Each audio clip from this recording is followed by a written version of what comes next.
much, Mr. Speaker. And it's a pleasure for me to rise and talk about a question I asked it's a couple months ago now. But my original question was, Canada's fiscal watchdog confirmed another broken Liberal promise, this time on the Liberals' tax cut. On the campaign trail, the Prime Minister promised Canadians an $800 income tax cut. But the Parliamentary Budget Officer just confirmed that the average Canadian will save $15 a month. Low-income seniors would save $10 a month. That's definitely not what the promise was on the campaign trail. And we've seen it all across our country. Food bank usage, 4 million users at the food bank in Toronto.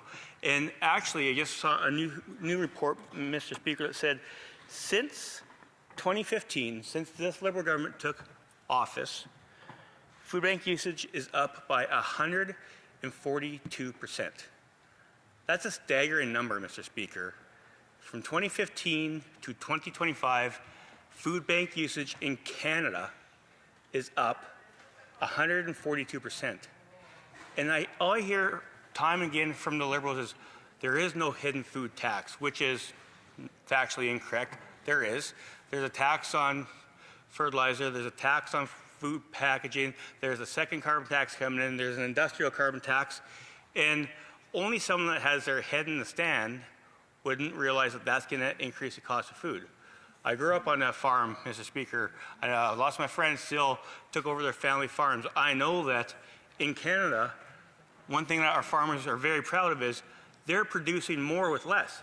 They're producing more of what goes into food with fewer acres of land, with less water, with less fuel being used because they have GPS and they have great technologies. So if farmers are producing more food with less, if there isn't a hidden tax, if this government wouldn't be putting in policies that makes food more expensive, then you would think food bank usage would go down, not up.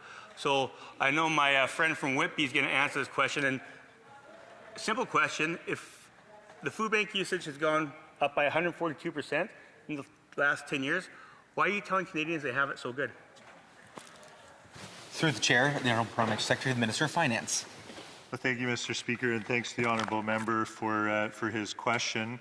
Obviously, I have a difference of opinion with the member opposite. I know that food bank usage is something that has increased, and but I also know that the members opposite have a horrible track record when it comes to actually standing up to support Canadians. They voted against feeding 400,000 more hungry children with the National School Food Program, an investment of $1 billion over 5 years to feed kids across this country. And I don't understand how Conservative members can stand up in this House and complain about food bank usage and then simultaneously, as those words come out of their mouth on the same day, get up and vote against feeding 400,000 hungry kids. It just doesn't make any sense, Mr. Speaker. Our government firmly believes that the measures we are taking will build the strongest economy in the G7 and bring down the cost of living. We heard that from the Bank of Canada governor last week, who said that, in fact, the government's on the right track and we will boost productivity and real wages, and it's the only way, the investments that we're making, to make everything more affordable. Since we were elected in 2025, we have been focusing on delivering a plan to address the cost of living challenges that have eroded Canadians' quality of life. Change that puts more money in the pockets of Canadians, change that builds a more affordable Canada. The government is well aware of the affordability challenges, and our hearts go out to people that are challenged and are struggling to make ends meet at the end of every month. That's exactly why we're doing the things that we've been doing. You know, rents have gone up, house prices have gone up, and an entire generation of young Canadians has been questioning for some time how they can afford a place to live today and whether they'll be able to own a home of their own in the future. That's exactly why our government is taking immediate action to address this crisis. Key to the plan that we've put forward is bringing down costs so Canadians can keep more of their hard-earned paychecks so they can spend it on what matters most to them. We believe that the economy is only truly strong when it serves everyone, but we know that many Canadians are struggling to get ahead. That's why we've delivered a middle-class tax cut for 22 million Canadians. Now, math is math, Mr. Speaker, and I know the opposition member has a hard time with it sometimes, but two-income families will save $840 per year. That's not insignificant. I know members opposite balk at that and say it's only this amount per month. Well, guess what? Families who are truly struggling actually need that $840 back in their pocket. We're also cutting GST for first-time homebuyers on homes under $1 million. We know that from committee testimony this week, 97% of new homes are under $1 million. That's $50,000 back in the pockets of first-time homebuyers that they don't have to spend to purchase their first home. That enables families in my riding of Whitby and families all across this country who want to get into the housing market to make it that much easier. And yes, we know it's hard, but that's exactly why we're putting in place measures that will help them. These are just a few measures, Mr. Speaker. Obviously, this measure will continue to spur on more construction of new homes across Canada, which is key. We've also obviously eliminated the consumer carbon price, a price which members opposite said was responsible for food inflation for over 2 years in this House. I don't know how they explain food inflation rising when they said forever that that was the only cause of it. So thank you, Mr. Speaker. I'll leave it there. The honourable member for Regina Louvain.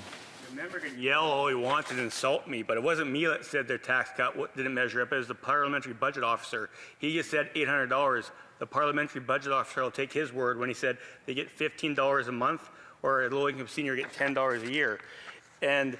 But the way he's talking, everything's great. And it's pretty easy to vote against a food program because I believe if you tax parents less and stop stealing their money, they'd be able to feed their own kids. And that's what people that I represent want. They want the government to get out of their pocket. And when you talk about food price inflation, yeah, we said the carbon tax, which this member was like a cheerleader for the carbon tax and said it's the best thing in the world, and then he flip-flopped so he get reelected. He really has no principles. So yes, the carbon tax was taken off, but then they have the industrial carbon tax. Then they have the second carbon tax coming in called the Clean Fuel Standard, which will add 17 cents a liter by 2030, and they have the fertilizer tax, and they have the furnace packaging tax, which all makes food more expensive. That's why Canadians can't afford food at the grocery store anymore. The honourable parliamentary secretary, the Minister of Finance. The way, Mr. Speaker, the member opposite likes to label everything as taxes and claim that there's these hidden taxes almost sounds like a conspiracy theorist. But obviously, Canadians know the truth, which is that there's no taxes on their food. And food prices are a real challenge. We're not claiming that they're not. But what's just hard to accept is that the member opposite votes against every affordability measure. He seems to forget how fixed household family budgets actually work, which is that if you save money on childcare, you save money on taxes, you save money at the pump, you save money on dental checkups for your kids, you have more money to spend on groceries, Mr. Speaker. That just is common sense. It's funny that common sense is not so common in the Conservative Party today, that's for sure, Mr. Speaker. It's great to be here tonight and correct the record. Obviously, that member opposite says he has principles, but he doesn't follow through when it's time to stand up for Canadians.